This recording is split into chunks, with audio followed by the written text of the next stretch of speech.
Have you ever felt so angry that you said or did something you later regretted?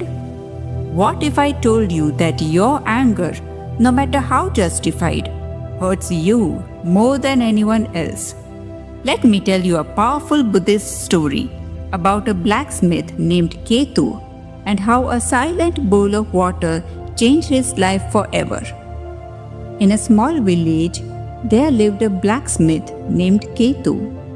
His arms were strong from shaping iron, but his heart was hot like the metal he hammered. Ketu's temper flared at the smallest spark.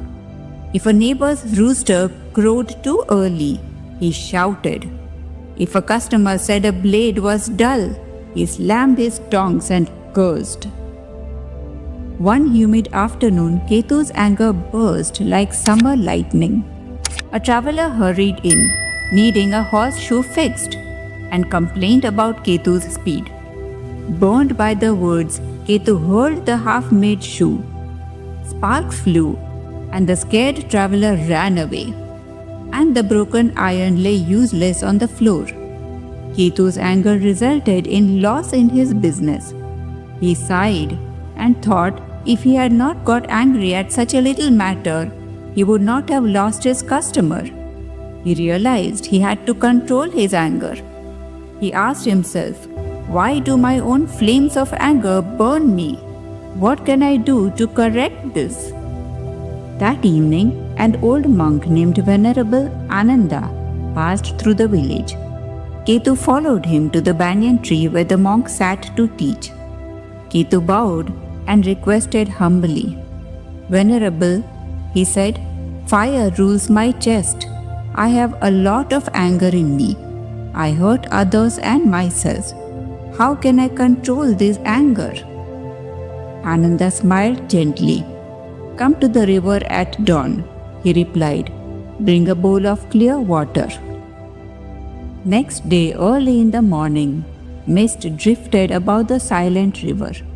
Ketu arrived with a brass bowl filled to the brim. Ananda motioned for him to stand on a flat rock. Hold the bowl tight, he said. Sunlight flashed on the water. Now shake it. Ketu shook the water. Water trembled and spilled down his arms. How does it feel? Asked Ananda. Ketu answered, it feels cold. Droplets sliding off his elbows. Shake harder, said Ananda. Now water splashed onto his eyes, soaked his tunic until the bowl was nearly empty. Ananda asked, who is wet? I am, said Ketu. Ananda asked, did the river suffer? Ketu said, no, only me. Ananda nodded. Anger is like this bowl. When you shake it, you think you drench another. Yet, most of what spills from it lands on you. Ketu lowered the bowl, surprised by the simple truth. He said, but sometimes others provoke me. Their words cut deep into me. The monk pointed to the calm river. Touch the surface. Ketu dipped a finger. Ripples spread, then smoothed themselves in silence. A single touch stirs the whole river, Ananda said, yet it clears without a struggle. Let the first heat of anger pass, then speak. For 7 mornings, Ketu practiced. One afternoon, a rival blacksmith named Garu, jealous of Ketu's skill, strode in and mocked his slow hammering.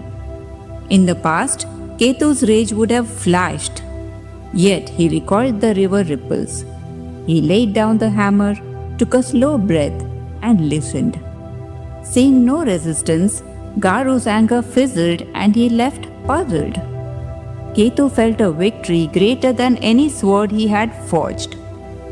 On the 6th morning, Ananda asked Ketu to sit beneath the banyan tree and count every sound that was going on around.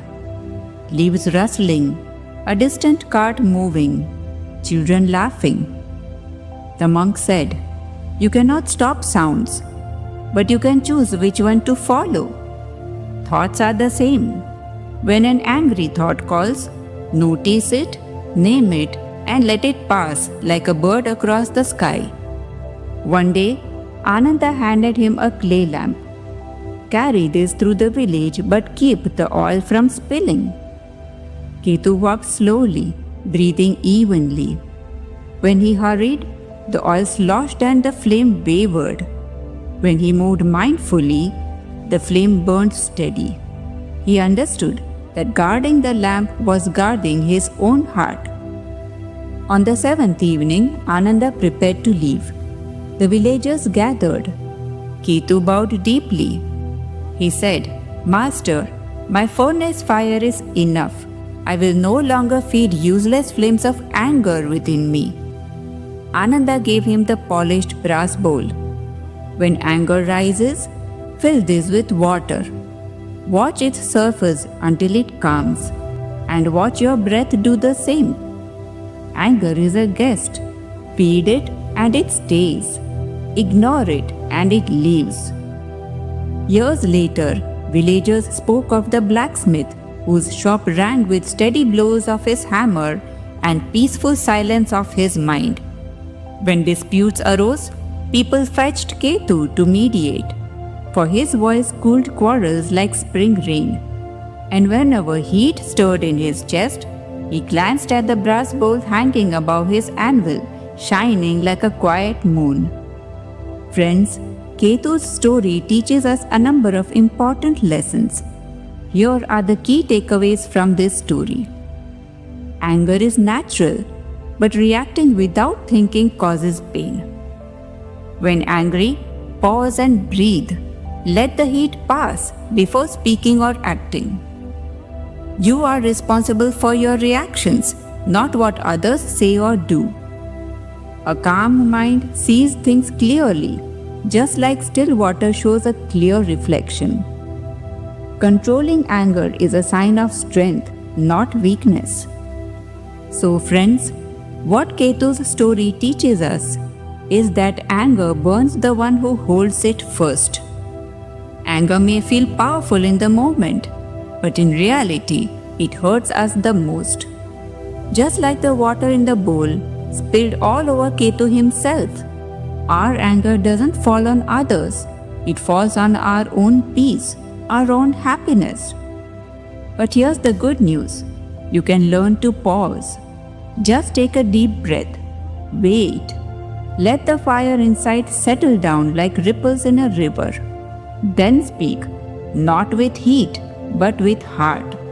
Because remember, being calm is not weakness, it is real strength. So the next time anger knocks at your door, just smile gently like the monk did and let it pass. Friends, if this story touched your heart or helped you see anger in a new way, don't forget to like, share and subscribe, because one story can change someone's entire day. And in the comments, tell me, how do you deal with anger? Let's learn and grow together. Until next time, stay calm, stay kind, and keep growing with every story.